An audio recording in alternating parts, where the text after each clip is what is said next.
श्री गणेशाचं नाव घेऊन 2 दिवसासाठी आम्ही निघालो अष्टविनायक दर्शनाला। पहाटे 5:30ला चिंचवडवरून आमची बस निघाली। बाकीच्या लोकांना घेऊन आम्ही वाघोली मार्गे थेऊरला आलो। 40 किलोमीटरचा पहिला टप्पा गाठून श्री चिंतामणींच्या मंदिरात प्रवेश केला। सकाळी सुमारे 7 वाजताचे प्रसन्न वातावरण होते। मुळा मोठा नदीकाठीच्या या मंदिरात डाव्या सोंडेचा गणपती विराजमान आहे आणि डोळ्यामध्ये हिरे आहेत। माधवराव व रमाबाई पेशवे यांनी आयुष्यातील शेवटचे दिवस इथेच घालवले। थेऊर दर्शन झाल्यानंतर पुणे सोलापूर हायवेला बस नाश्त्यासाठी थांबली।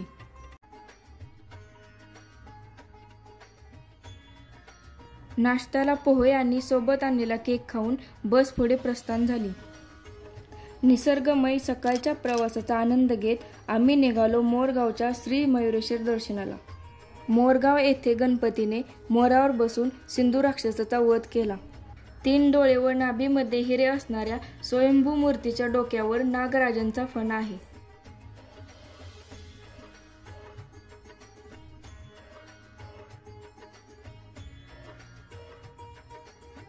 मंदिराच्या प्रवेशद्वारावर नंदी महाराज विराजमान आहेत।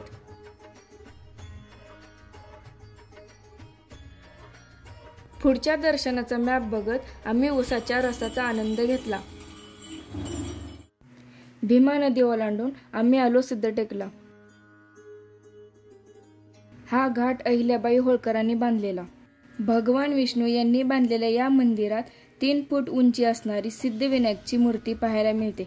या मूर्तीचे सोंड मात्र उजवीकडे आहे। थोडा बाजार फिरून झाल्यानंतर आम्ही निघालो पुढच्या प्रवासाला।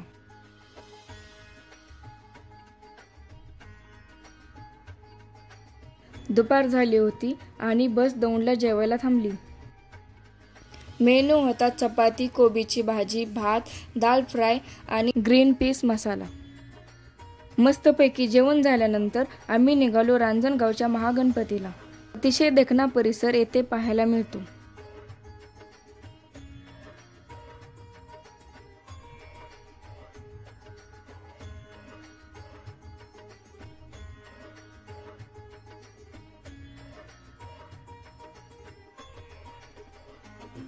गणेशांच्या या सर्वात शक्तिशाली रूपाच्या मूर्तीला 10 सोंडी व 20 हात आहेत।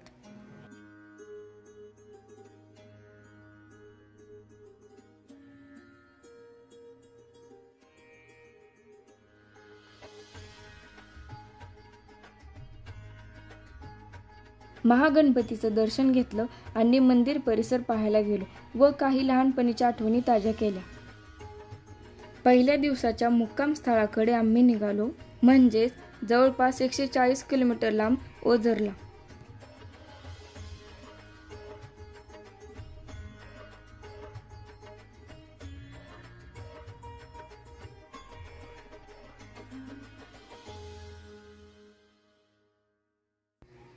सायंकाळी 6ला आम्ही ओझरला पोहोचलो।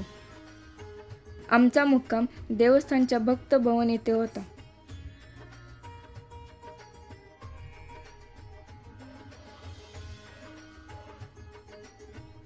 अतिशय स्वच्छ व देखणा मंदिर परिसर। ओझर गावाच्या या अष्टविनायकातील गणपतीला श्री विघ्नेश्वर असं म्हणतात। येथे गणपतीने विघ्नासुराचा वध केला होता, तेव्हापासून या गणपतीला विघ्नहर्ता म्हणतात। खूपच आनंददायी व भक्तिमय सायंकाळचे वातावरण होते व त्यात मंदिराचा सोन्याचा कळस शोभून दिसत होता।